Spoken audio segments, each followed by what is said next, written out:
Al día siguiente salimos y llegamos a Cesarea, y nos hospedamos en casa de Felipe el Evangelista, que era uno de los 7. Este tenía 4 hijas solteras que profetizaban. Llevábamos allí varios días, cuando bajó de Judea un profeta llamado Ágabo. Este vino a vernos, tomó el cinturón de Pablo, se ató con él de pies y manos, entonces dijo: Así dice el Espíritu Santo, de esta manera atarán los judíos de Jerusalén al dueño de este cinturón y lo entregarán en manos de los no judíos. Al oír esto, nosotros y los de aquel lugar rogamos a Pablo que no subiera a Jerusalén. ¿Por qué lloran? Me parten el alma, respondió Pablo. Por el nombre del Señor Jesús estoy dispuesto no solo a ser atado, sino también a morir en Jerusalén. Como no se dejaba convencer, desistimos exclamando: que se haga la voluntad del Señor.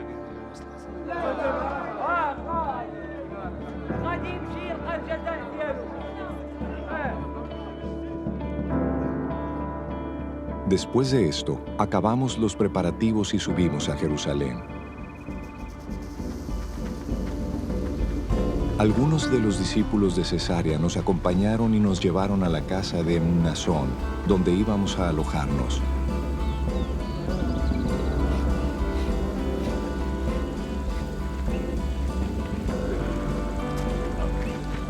Este era de Chipre y uno de los primeros discípulos.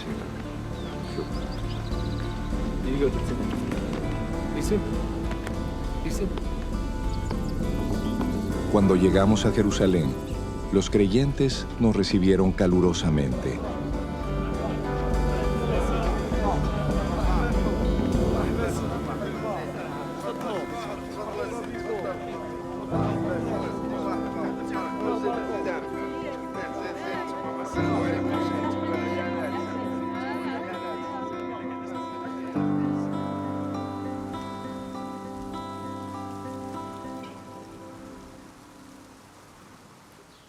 Al día siguiente, Pablo fue con nosotros a ver a Santiago. Todos los líderes religiosos estaban presentes. Después de saludarlos, Pablo relató detalladamente lo que Dios había hecho entre los no judíos por medio de su ministerio. Al oírlo, alabaron a Dios. Luego dijeron a Pablo: ya ves, hermano, cuántos miles de judíos han creído, y todos ellos siguen aferrados a la ley. Ahora bien, han oído decir que tú enseñas que se aparten de Moisés todos los judíos que viven entre los que no son judíos. Les recomiendas que no circunciden a sus hijos ni vivan según nuestras costumbres. ¿Qué vamos a hacer? Sin duda se van a enterar de que has llegado. Por eso será mejor que sigas nuestro consejo. Hay aquí entre nosotros 4 hombres que tienen que cumplir una promesa. Llévatelos, toma parte en sus ritos de purificación y paga los gastos que corresponden a la promesa de rasurarse la cabeza. Así todos sabrán que no son ciertos esos informes acerca de ti, sino que tú también vives en obediencia a la ley. En cuanto a los creyentes no judíos, ya les hemos comunicado por escrito nuestra decisión de que se abstengan de lo sacrificado a los ídolos, de sangre, de la carne de animales estrangulados y de la inmoralidad sexual.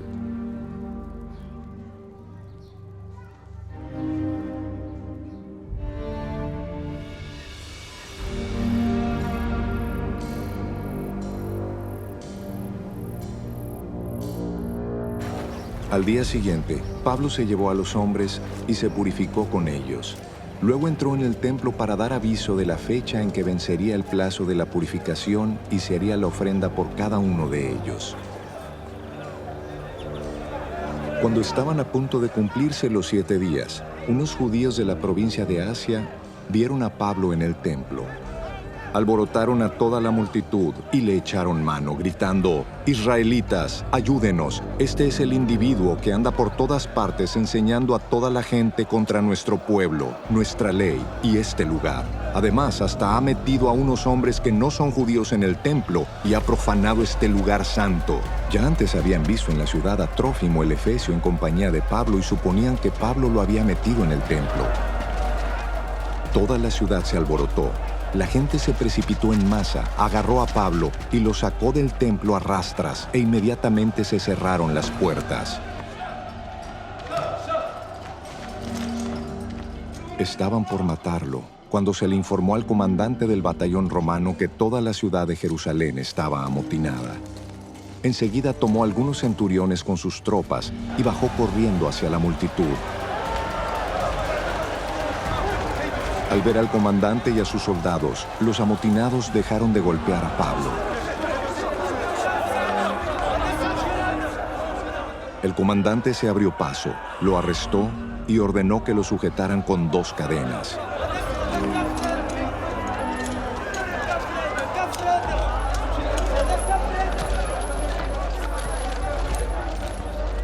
Luego preguntó quién era y qué había hecho. Entre la multitud, cada uno gritaba una cosa distinta. Como el comandante no pudo averiguar la verdad a causa del alboroto, mandó que llevaran a Pablo al cuartel. Cuando Pablo llegó a las gradas, los soldados tuvieron que llevárselo debido a la violencia de la turba. El pueblo en masa iba detrás gritando: ¡que lo maten!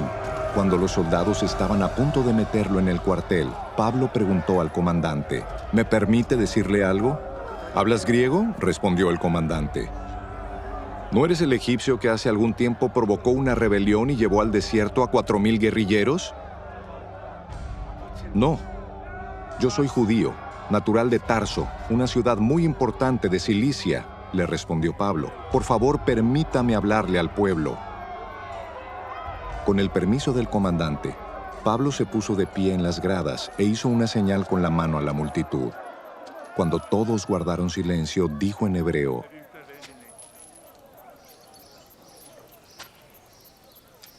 «Padres y hermanos, escuchen ahora mi defensa». Al oír que hablaba en hebreo, guardaron más silencio. Pablo continuó: «Yo soy judío, nacido en Tarso de Cilicia, pero criado en esta ciudad. Bajo la tutela de Gamaliel, recibí instrucción cabal en la ley de nuestros antepasados, y fui tan celoso de Dios como cualquiera de ustedes lo es hoy día. Perseguí a muerte a los seguidores de este camino, arresté y encarcelé a hombres y mujeres por igual. Así lo pueden atestiguar el sumo sacerdote y todo el consejo de líderes religiosos. Incluso obtuve de parte de ellos cartas de extradición para nuestros hermanos judíos en Damasco, y fui allá con el fin de traer presos a Jerusalén a los que encontrara, para que fueran castigados. Sucedió que a eso del mediodía, cuando me acercaba a Damasco,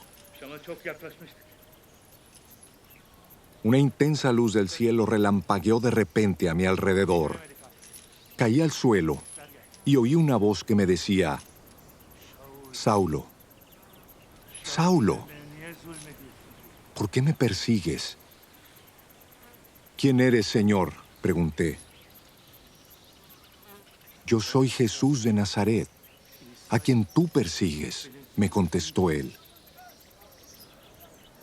Los que me acompañaban vieron la luz, pero no percibieron la voz del que me hablaba.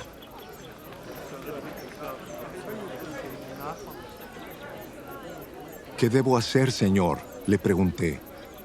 «Levántate», dijo el Señor, «y entra en Damasco. Allí se te dirá todo lo que se ha dispuesto que hagas». Mis compañeros me llevaron de la mano hasta Damasco, porque el resplandor de aquella luz me había dejado ciego. Vino a verme un tal Ananías, hombre devoto que observaba la ley, y a quien respetaban mucho los judíos que allí vivían. Se puso a mi lado y me dijo: «Hermano Saulo, recibe la vista». Y en aquel mismo instante recobré la vista y pude verlo. Luego dijo, el Dios de nuestros antepasados te ha escogido para que conozcas su voluntad y para que veas al justo y oigas las palabras de su boca. Tú le serás testigo ante toda persona de lo que has visto y oído. Y ahora, ¿qué esperas? Levántate, bautízate y lávate de tus pecados, invocando su nombre. Cuando volví a Jerusalén, mientras oraba en el templo, tuve una visión y vi al Señor que me hablaba. Date prisa, sal inmediatamente de Jerusalén, porque no aceptarán tu testimonio acerca de mí. Señor, le respondí, ellos saben que yo andaba de sinagoga en sinagoga encarcelando y azotando a los que creen en ti. Y cuando se derramaba la sangre de tu testigo Esteban, ahí estaba yo, dando mi aprobación y cuidando la ropa de quienes lo mataban. Pero el Señor me respondió, vete, yo te enviaré lejos, a los no judíos. La multitud estuvo escuchando a Pablo hasta que pronunció esas palabras. Entonces levantaron la voz y gritaron, bórralo de la tierra, este tipo no merece vivir. Como seguían gritando, tirando sus mantos y arrojando polvo al aire, el comandante ordenó que metieran a Pablo en el cuartel. Mandó que lo interrogaran a latigazos con el fin de averiguar por qué gritaban así contra él.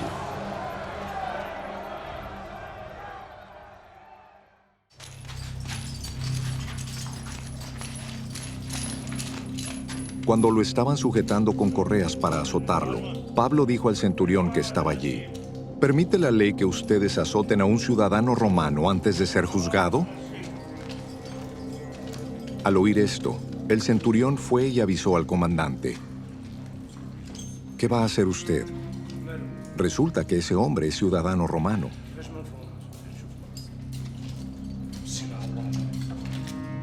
El comandante se acercó a Pablo y le dijo, dime, ¿eres ciudadano romano?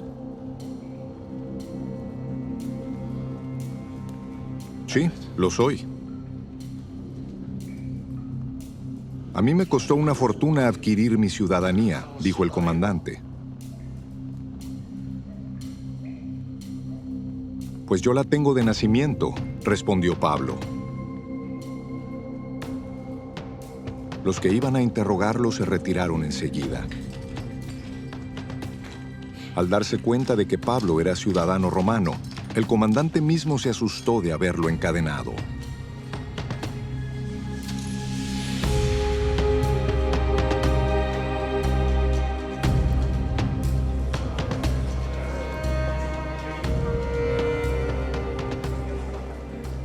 Al día siguiente, como el comandante quería saber con certeza de qué acusaban los judíos a Pablo, lo desató y mandó que se reunieran los jefes de los sacerdotes y el consejo en pleno. Luego llevó a Pablo para que compareciera ante ellos. Pablo se quedó mirando fijamente al consejo y dijo, hermanos, hasta hoy yo he actuado delante de Dios con toda buena conciencia. Ante esto, el sumo sacerdote Ananías ordenó a los que estaban cerca de Pablo que lo golpearan en la boca. Hipócrita, a usted también lo va a golpear Dios, reaccionó Pablo. Ahí está sentado para juzgarme según la ley, y usted mismo viola la ley al mandar que me golpeen. Los que estaban junto a Pablo le dijeron, ¿cómo te atreves a insultar al sumo sacerdote de Dios? Hermanos, no me había dado cuenta de que es el sumo sacerdote, respondió Pablo. De hecho, está escrito, no hables mal del jefe de tu pueblo.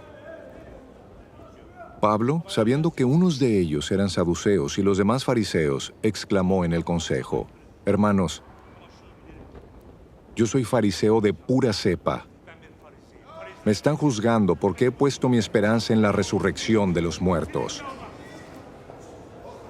Apenas dijo esto, surgió un altercado entre los fariseos y los saduceos, y la asamblea quedó dividida. Los saduceos sostienen que no hay resurrección, ni ángeles, ni espíritus. Los fariseos, en cambio, reconocen todo esto. Se produjo un gran alboroto, y algunos de los maestros de la ley, que eran fariseos, se pusieron de pie y protestaron. «No encontramos ningún delito en este hombre», dijeron. «¿Acaso no podría haberle hablado un espíritu o un ángel?» Se tornó tan violento el altercado que el comandante tuvo miedo de que hicieran pedazos a Pablo. Así que ordenó a los soldados que bajaran para sacarlo de allí por la fuerza y llevárselo al cuartel.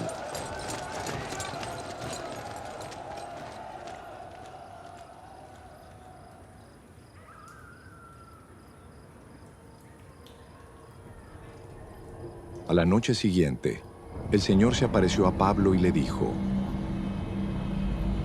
«Ánimo.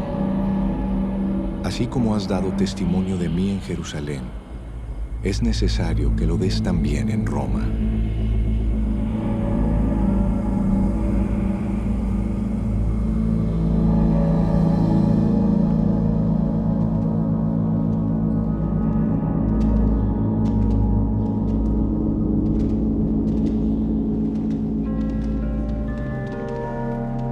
Muy de mañana, los judíos tramaron una conspiración y juraron bajo maldición no comer ni beber hasta que lograran matar a Pablo. Más de 40 hombres estaban implicados en esta conspiración.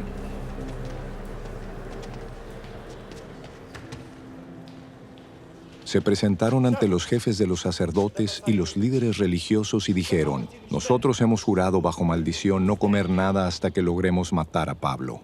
Ahora, con el respaldo del Consejo, pídanle al comandante que haga comparecer al reo ante ustedes con el pretexto de obtener información más precisa sobre su caso. Nosotros estaremos listos para matarlo en el camino».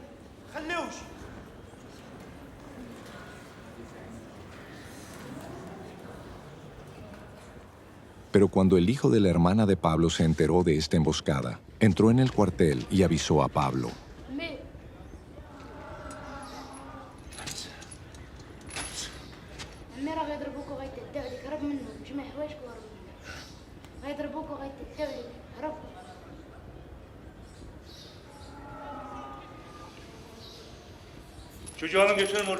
Este llamó entonces a uno de los centuriones y pidió: «Lleve a este joven al comandante porque tiene algo que decirle». Así que el centurión lo llevó al comandante.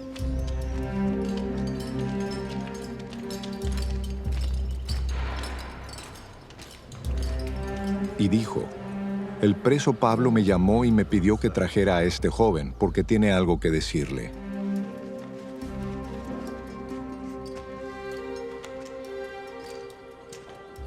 El comandante tomó de la mano al joven, lo llevó aparte y le preguntó: «¿Qué quieres decirme?». Él contestó: «Los judíos se han puesto de acuerdo para pedirle a usted que mañana lleve a Pablo ante el Consejo con el pretexto de obtener información más precisa acerca de él. No se deje convencer, porque más de 40 de ellos van a tenderle una emboscada. Han jurado bajo maldición no comer ni beber hasta que hayan logrado matarlo. Ya están listos, solo aguardan a que usted prometa concederle su petición». El comandante despidió al joven con esta advertencia: «No le digas a nadie que me has informado de esto».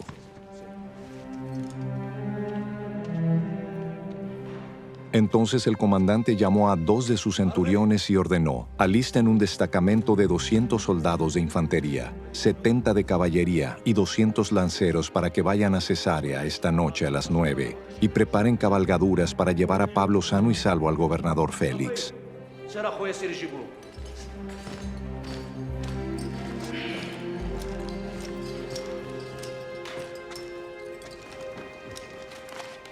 Además, escribió una carta en estos términos: «Claudio Lisias, a su excelencia el gobernador Félix, saludos. Los judíos tomaron a este hombre y estaban a punto de matarlo, pero yo llegué con mis soldados y lo rescaté, porque me había enterado de que es ciudadano romano. Yo quería saber de qué lo acusaban, así que lo llevé al consejo judío.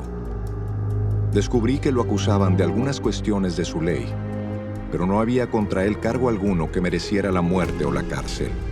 Cuando me informaron que se tramaba una conspiración contra este hombre, decidí enviarlo a usted enseguida, También ordené a sus acusadores que expusieran delante de usted los cargos que tengan contra él.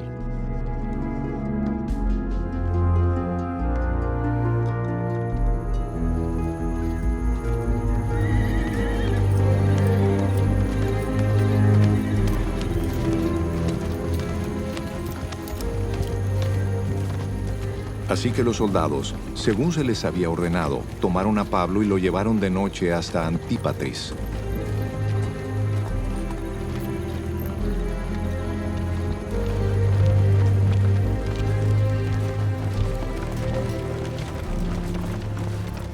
Al día siguiente, dejaron que la caballería siguiera con él mientras ellos volvían al cuartel.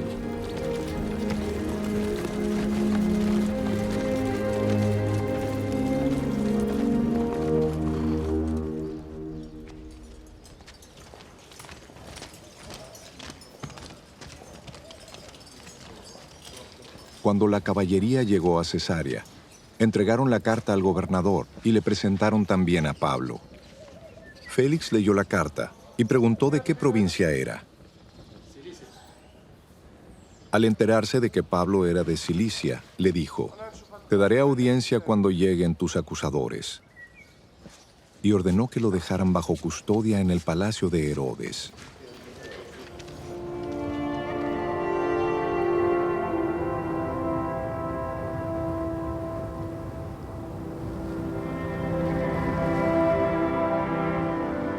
Cinco días después, el sumo sacerdote Ananías bajó a Cesarea con algunos de los líderes religiosos y un abogado llamado Tértulo para presentar ante el gobernador las acusaciones contra Pablo. Cuando se hizo comparecer al acusado, Tértulo expuso su caso ante Félix. Excelentísimo Félix, bajo su mandato hemos disfrutado de un largo período de paz y gracias a la previsión suya se han llevado a cabo reformas en pro de esta nación. En todas partes y en toda ocasión reconocemos esto con profunda gratitud. Pero a fin de no importunarlo más, le ruego que con la bondad que lo caracteriza, nos escuche brevemente. Hemos descubierto que este hombre es una plaga que por todas partes anda provocando disturbios entre los judíos.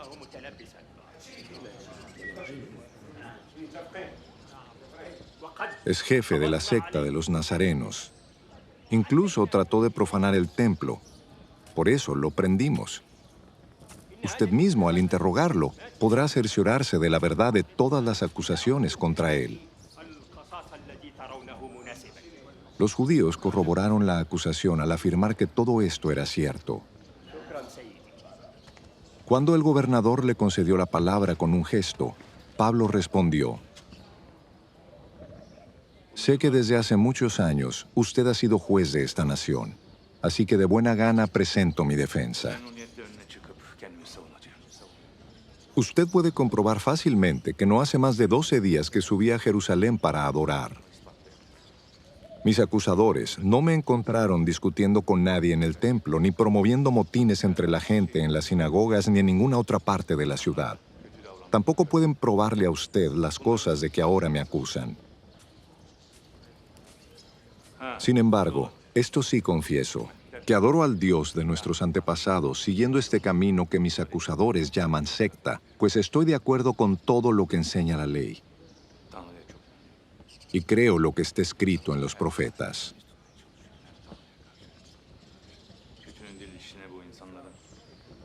Tengo en Dios la misma esperanza que estos hombres profesan, de que habrá una resurrección de los justos y de los injustos. En todo esto, procuro conservar siempre limpia mi conciencia delante de Dios y de los hombres. Después de una ausencia de varios años, volví a Jerusalén para traerle donativos a mi pueblo y presentar ofrendas. En esto estaba, habiéndome ya purificado, cuando me encontraron en el templo. No me acompañaba ninguna multitud, ni estaba implicado en ningún disturbio.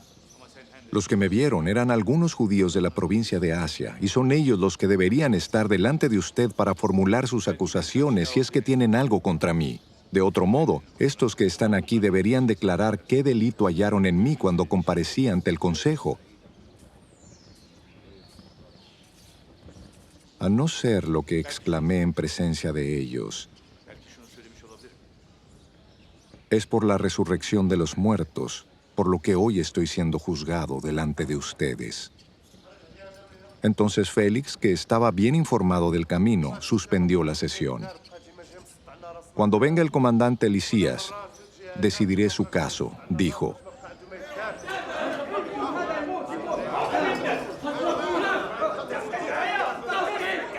Luego ordenó al centurión que mantuviera custodiado a Pablo, pero que le diera cierta libertad y que no impidiera que sus amigos lo atendieran.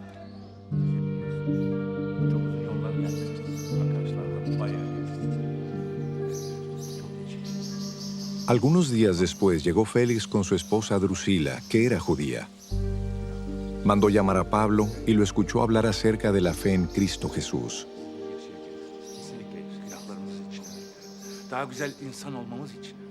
Al disertar Pablo sobre la justicia, el dominio propio y el juicio venidero, Félix tuvo miedo y dijo, «Basta por ahora. Puedes retirarte. Cuando sea oportuno te mandaré llamar otra vez». Félix también esperaba que Pablo le ofreciera dinero. Por eso mandaba llamarlo con frecuencia y conversaba con él.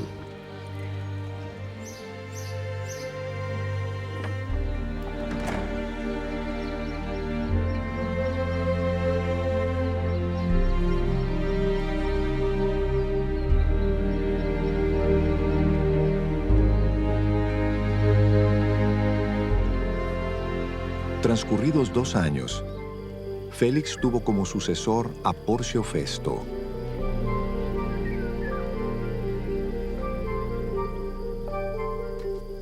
Pero como Félix quería congraciarse con los judíos, dejó preso a Pablo.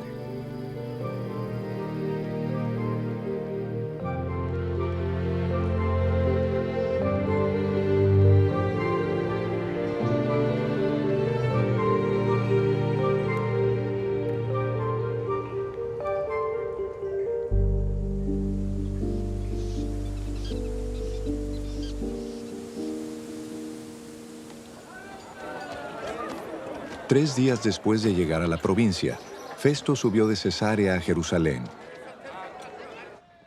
Entonces los jefes de los sacerdotes y los dirigentes de los judíos presentaron sus acusaciones contra Pablo. Insistentemente pidieron a Festo que hiciera el favor de trasladar a Pablo a Jerusalén. Lo cierto es que ellos estaban preparando una emboscada para matarlo en el camino. Festo respondió, «Pablo está preso en Cesarea y yo mismo partiré en breve para allá. Que vayan conmigo algunos de los dirigentes de ustedes y formulen allí sus acusaciones contra él, si es que ha hecho algo malo».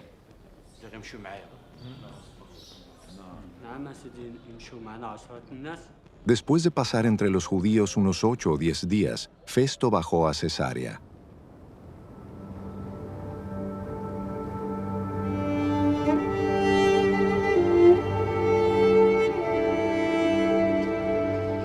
Y al día siguiente, convocó al tribunal y mandó que trajeran a Pablo.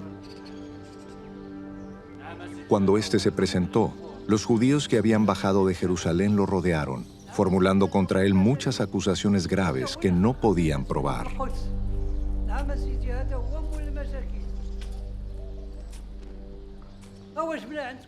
Pablo se defendía. «No he cometido ninguna falta ni contra la ley de los judíos, ni contra el templo, ni contra el César». Pero Festo, queriendo congraciarse con los judíos, le preguntó, «¿Estás dispuesto a subir a Jerusalén para ser juzgado allí ante mí?» Pablo contestó, «Ya estoy ante el tribunal del César, que es donde se me debe juzgar. No he agraviado a los judíos, como usted sabe muy bien. Si soy culpable de haber hecho algo que merezca la muerte, no me niego a morir. Pero si no son ciertas las acusaciones que estos judíos formulan contra mí, nadie tiene el derecho de entregarme a ellos para complacerlos. Apelo al César». Después de consultar con sus asesores, Festo declaró, «Has apelado al César. Al César irás».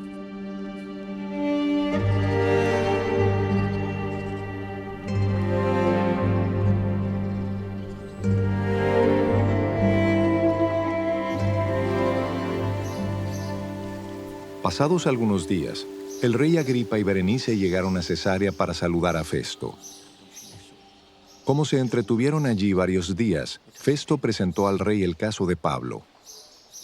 «Hay aquí un hombre», le dijo, «que Félix dejó preso. Cuando fui a Jerusalén, los jefes de los sacerdotes y los líderes religiosos de los judíos presentaron acusaciones contra él y exigieron que se le condenara. Les respondí que no es costumbre de los romanos entregar a ninguna persona sin antes concederle al acusado un careo con sus acusadores y darle la oportunidad de defenderse de los cargos. Cuando acudieron a mí, no dilaté el caso, sino que convoqué al tribunal al día siguiente y mandé traer a este hombre. Al levantarse para hablar, sus acusadores no alegaron en su contra ninguno de los delitos que yo había supuesto. Más bien tenían contra él algunas cuestiones tocantes a su propia religión y sobre un tal Jesús ya muerto que Pablo sostiene que está vivo.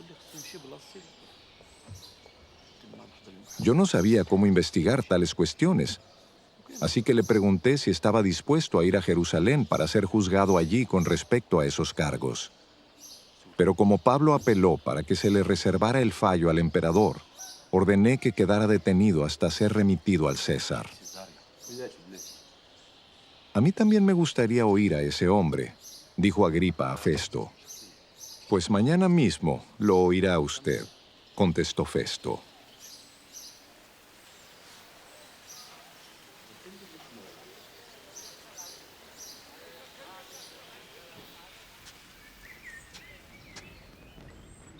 Al día siguiente, Agripa y Berenice se presentaron con gran pompa y entraron en la sala de la audiencia acompañados por oficiales de alto rango y por las personalidades más distinguidas de la ciudad.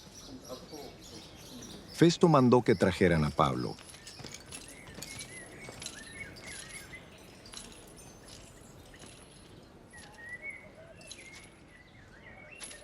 Y dijo: «Rey Agripa y todos los presentes, aquí tienen a este hombre. Todo el pueblo judío me ha presentado una demanda contra él, tanto en Jerusalén como aquí en Cesarea, pidiendo a gritos su muerte. He llegado a la conclusión de que él no ha hecho nada que merezca la muerte, pero como apeló al emperador, he decidido enviarlo a Roma. El problema es que no tengo definido nada que escribir al soberano acerca de él. Por eso, lo he hecho comparecer ante ustedes, y especialmente delante de usted, rey Agripa, para que como resultado de esta investigación tenga yo algunos datos para mi carta. Me parece absurdo enviar un preso sin especificar los cargos contra él». Entonces Agripa dijo a Pablo: «Tienes permiso para defenderte». Pablo hizo un ademán con la mano y comenzó así su defensa. «Rey Agripa, para mí es un privilegio presentarme hoy ante usted para defenderme de las acusaciones de los judíos. Sobre todo porque usted está bien informado de todas las tradiciones y controversias de los judíos. Por eso le ruego que me escuche con paciencia. Todos los judíos saben cómo he vivido desde que era niño, desde mi edad temprana, entre mi gente y también en Jerusalén. Ellos me conocen desde hace mucho tiempo y pueden atestiguar, si quieren, que viví como fariseo, de acuerdo con la secta más estricta de nuestra religión. Y ahora me juzgan por la esperanza que tengo en la promesa que Dios hizo a nuestros antepasados. Esta es la promesa que nuestras 12 tribus esperan alcanzar adorando a Dios con diligencia día y noche.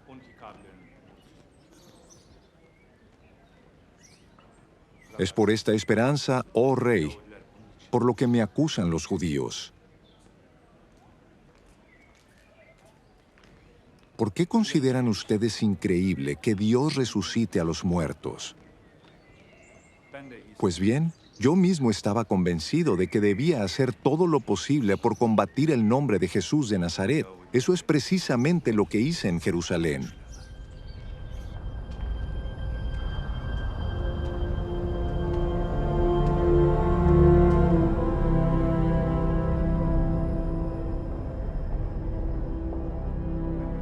Con la autoridad de los jefes de los sacerdotes, metí en la cárcel a muchos de los creyentes, y cuando los mataban, yo manifestaba mi aprobación. Muchas veces anduve de sinagoga en sinagoga castigándolos para obligarlos a blasfemar. Mi obsesión contra ellos me llevaba al extremo de perseguirlos incluso en ciudades del extranjero. En uno de esos viajes, iba yo hacia Damasco con la autoridad y la comisión de los jefes de los sacerdotes. A eso del mediodía, oh rey, mientras iba por el camino, vi una luz del cielo, más brillante que el sol, que con su resplandor nos envolvió a mí y a mis acompañantes. Todos caímos al suelo y yo oí una voz que me decía en hebreo: Saulo, Saulo, ¿por qué me persigues? Solo te haces daño a ti mismo. Entonces pregunté: ¿quién eres, Señor? Yo soy Jesús, a quien tú persigues, me contestó el Señor. Ahora ponte en pie. Me he aparecido a ti con el fin de designarte siervo y testigo de lo que has visto de mí y de lo que te voy a revelar. Te libraré de tu propio pueblo y de los no judíos. Te envío a ellos para que les abras los ojos y se conviertan de las tinieblas a la luz y del poder de Satanás a Dios, a fin de que por la fe en mí reciban el perdón de los pecados y la herencia entre los santificados. Así que, Rey Agripa, no fui desobediente a esa visión celestial. Al contrario, comenzando con los que estaban en Damasco, siguiendo con los que estaban en Jerusalén y en toda Judea, y luego con los no judíos, a todos les prediqué que se arrepintieran y se convirtieran a Dios, y que demostraran su arrepentimiento con sus buenas obras. Solo por eso los judíos me detuvieron en el templo y trataron de matarme. Pero Dios me ha ayudado hasta hoy, y así me mantengo firme, testificando a grandes y pequeños.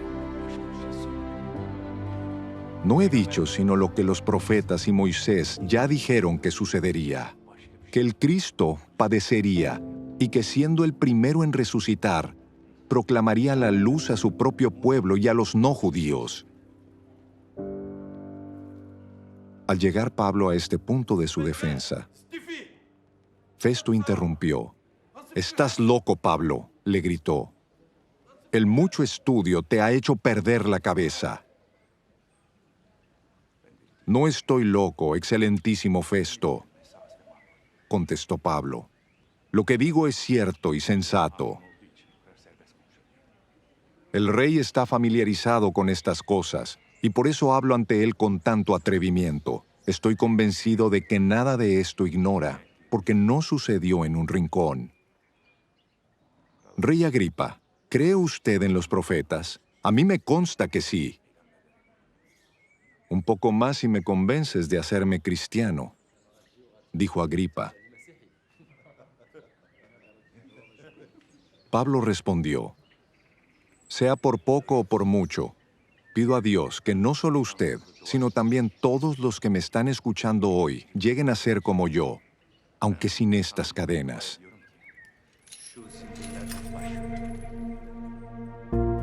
Se levantó el rey, también el gobernador, Berenice y los que estaban sentados con ellos. Al retirarse decían entre sí: este hombre no ha hecho nada que merezca la muerte ni la cárcel. Y Agripa dijo a Festo: se podría poner en libertad a este hombre si no hubiera apelado al César.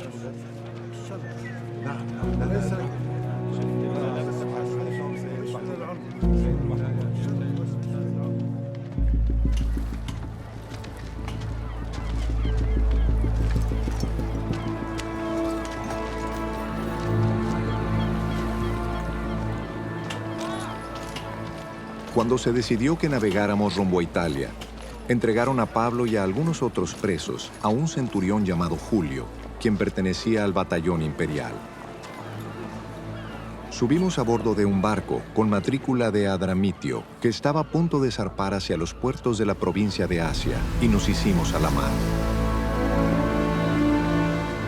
Nos acompañaba Aristarco, un macedonio de Tesalónica.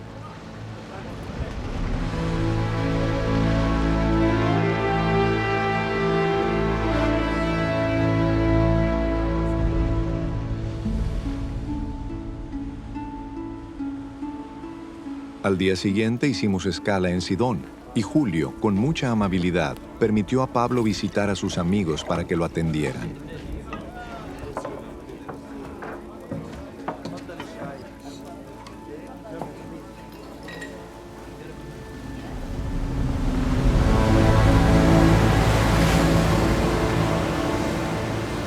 Desde Sidón zarpamos y navegamos al abrigo de Chipre, porque los vientos nos eran contrarios. Después de atravesar el mar frente a las costas de Cilicia y Panfilia, arribamos a Mira de Licia. Allí el centurión encontró un barco de Alejandría que iba para Italia y nos hizo subir a bordo. Durante muchos días la navegación fue lenta y a duras penas llegamos frente a Gnido. Como el viento nos era desfavorable para seguir al rumbo trazado, navegamos al amparo de Creta, frente a Salmona. Seguimos con dificultad a lo largo de la costa y llegamos a un lugar llamado Buenos Puertos, cerca de la ciudad de Lasea. Se había perdido mucho tiempo y era peligrosa la navegación por haber pasado ya la fiesta del ayuno. Así que Pablo advirtió: «Señores, veo que nuestro viaje va a ser desastroso y que va a causar mucho perjuicio tanto para el barco y su carga como para nuestras propias vidas».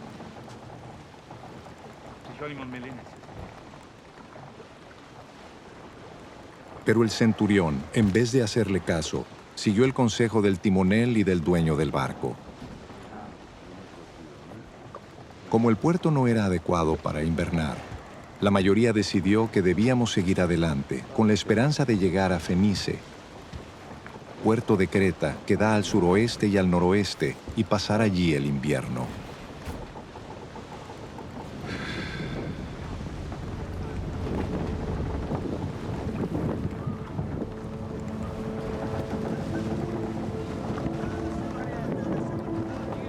Cuando comenzó a soplar un viento suave del sur, creyeron que podían conseguir lo que querían, así que levaron anclas y navegaron junto a la costa de Creta.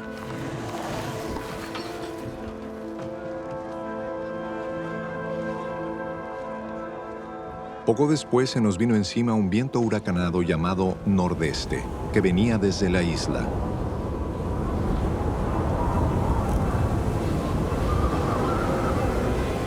El barco quedó atrapado por la tempestad y no podía hacerle frente al viento, así que nos dejamos llevar a la deriva.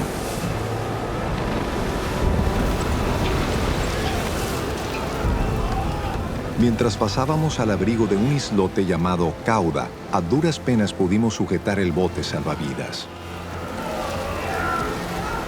Después de subirlo a bordo, amarraron con sogas todo el casco del barco para reforzarlo.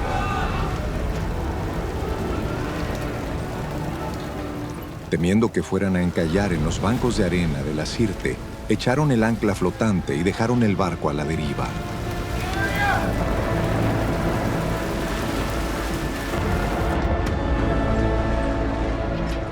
Al día siguiente, dado que la tempestad seguía arremetiendo con mucha fuerza contra nosotros, comenzaron a arrojar la carga por la borda.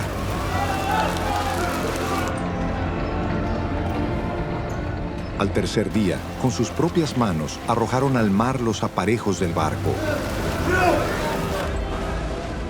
Como pasaron muchos días sin que aparecieran ni el sol ni las estrellas, y la tempestad seguía azotándonos, perdimos al fin toda esperanza de salvarnos.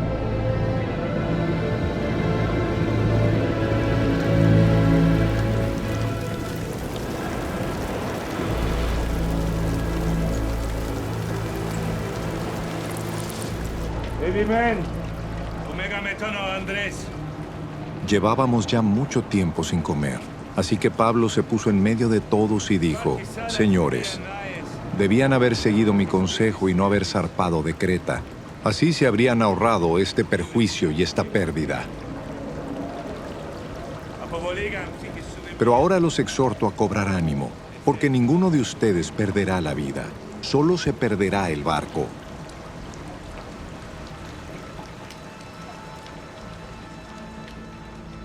Anoche se me apareció un ángel de Dios, a quien pertenezco y sirvo, y me dijo: no tengas miedo, Pablo. Tienes que comparecer ante el César, y Dios te ha concedido la vida de todos los que navegan contigo.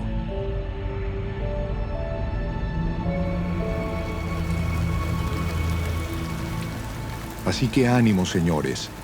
Confío en Dios que sucederá tal y como se me dijo. Sin embargo, tenemos que encallar en alguna isla.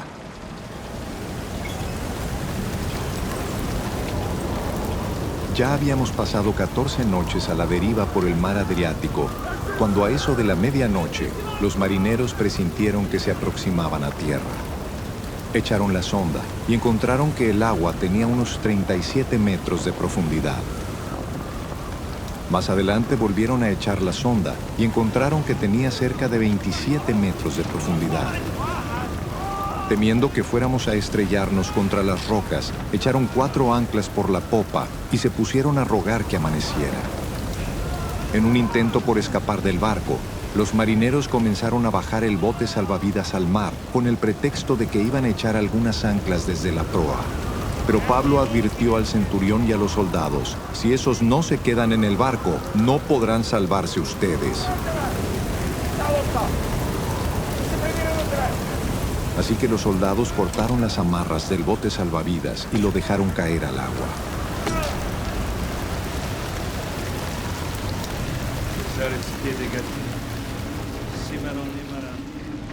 Estaba a punto de amanecer cuando Pablo animó a todos a tomar alimento. Hoy hace ya 14 días que ustedes están con la vida en un hilo y siguen sin probar bocado. Les ruego que coman algo, pues lo necesitan para sobrevivir. Ninguno de ustedes perderá ni un solo cabello de la cabeza. Dicho esto, tomó pan y dio gracias a Dios delante de todos.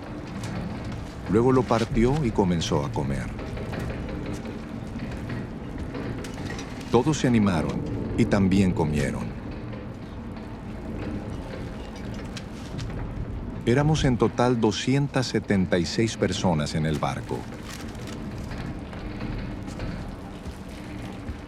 Una vez satisfechos, aligeraron el barco echando el trigo al mar.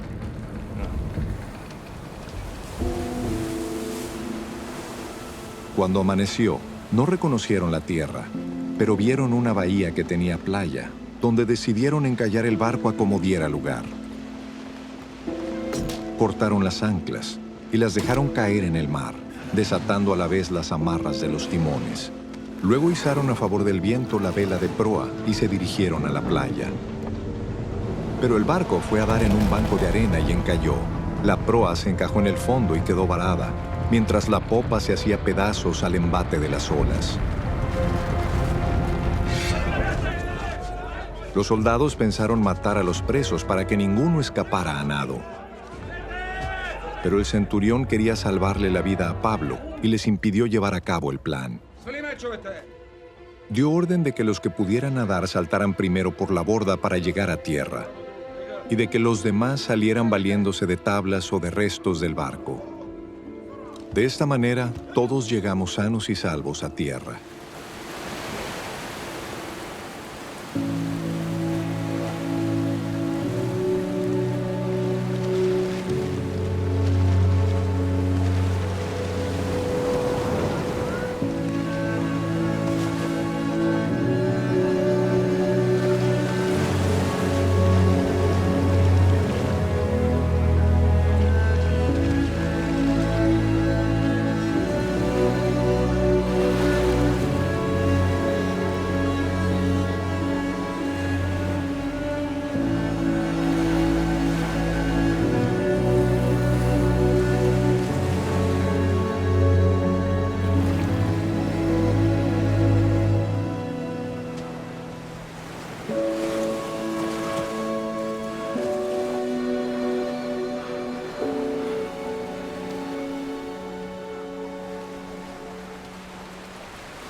Una vez a salvo, nos enteramos de que la isla se llamaba Malta. Los isleños nos trataron con extraordinaria bondad. Encendieron una fogata y nos invitaron a acercarnos porque estaba lloviendo y hacía frío.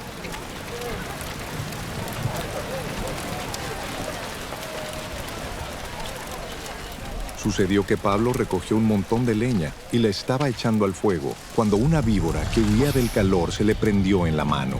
Al ver la serpiente colgada de la mano de Pablo, los isleños se pusieron a comentar entre sí: sin duda este hombre es un asesino, pues aunque se salvó del mar, la justicia divina no va a consentir que siga con vida. Pero Pablo sacudió la mano, la serpiente cayó en el fuego y él no sufrió ningún daño. La gente esperaba que se hinchara o cayera muerto de repente, pero después de esperar un buen rato y de ver que nada extraño le sucedía, cambiaron de parecer y decían que era un dios.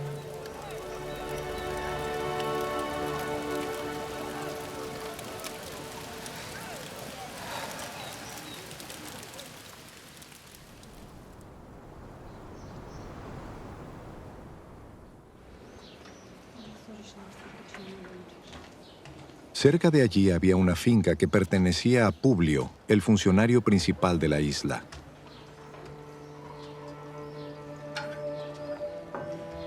Este nos recibió en su casa con amabilidad y nos hospedó durante 3 días.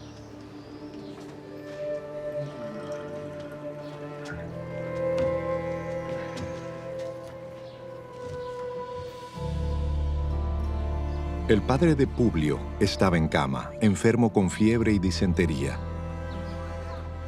Pablo entró a verlo.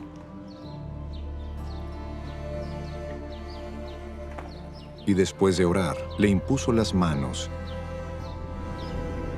y lo sanó.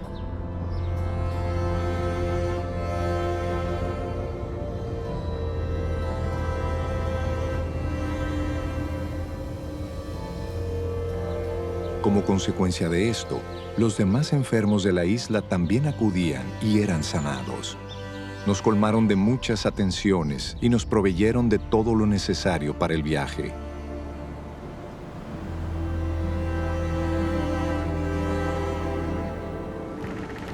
Al cabo de 3 meses en la isla, zarpamos en un barco que había invernado allí. Era una nave de Alejandría que tenía por insignia a los dioses Dioscuros.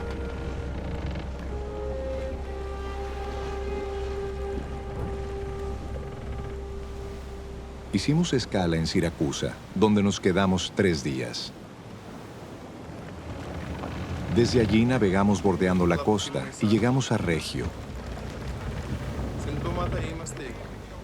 Al día siguiente se levantó el viento del sur y al segundo día llegamos a Puteoli. Allí encontramos a algunos creyentes que nos invitaron a pasar una semana con ellos.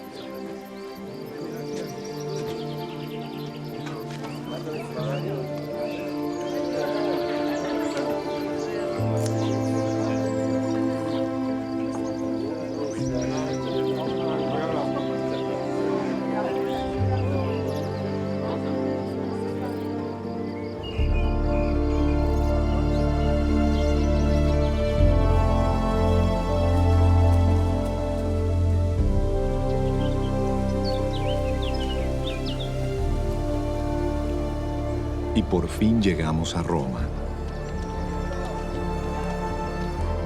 Los hermanos de Roma, habiéndose enterado de nuestra situación, salieron hasta el foro de Apio y 3 tabernas a recibirnos.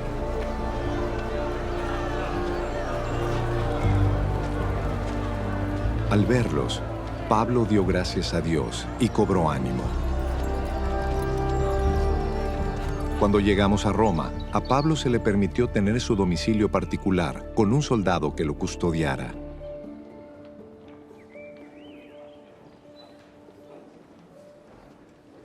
Tres días más tarde, Pablo convocó a los dirigentes de los judíos. Cuando estuvieron reunidos, dijo: «A mí, hermanos, a pesar de no haber hecho nada contra mi pueblo ni contra las costumbres de nuestros antepasados, me arrestaron en Jerusalén y me entregaron a los romanos. Estos me interrogaron y quisieron soltarme por no ser yo culpable de ningún delito que mereciera la muerte. Cuando los judíos se opusieron, me vi obligado a apelar al César, pero no porque tuviera alguna acusación que presentar contra mi nación. Por este motivo he pedido verlos y hablar con ustedes. Precisamente por la esperanza de Israel, estoy encadenado.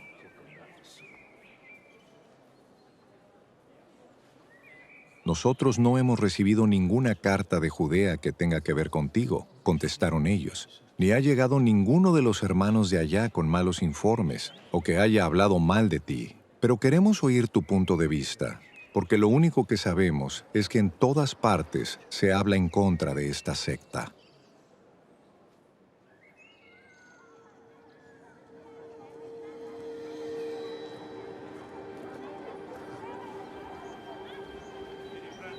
Señalaron un día para reunirse con Pablo y acudieron en mayor número a la casa donde estaba alojado.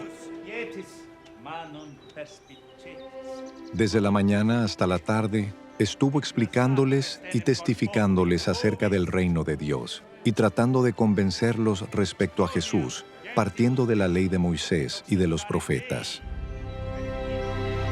Unos se convencieron por lo que él decía, pero otros se negaron a creer. No pudieron ponerse de acuerdo entre sí y comenzaron a irse cuando Pablo añadió esta última declaración. Con razón el Espíritu Santo habló a sus antepasados por medio del profeta Isaías diciendo: Ve a este pueblo y dile, por mucho que oigan, no entenderán. Por mucho que vean, no comprenderán.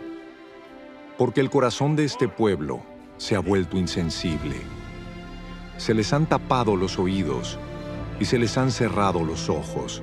De lo contrario, verían con los ojos, oirían con los oídos, entenderían con el corazón, se arrepentirían y yo los sanaría. Por tanto, quiero que sepan que esta salvación de Dios se ha enviado a los no judíos y ellos sí escucharán.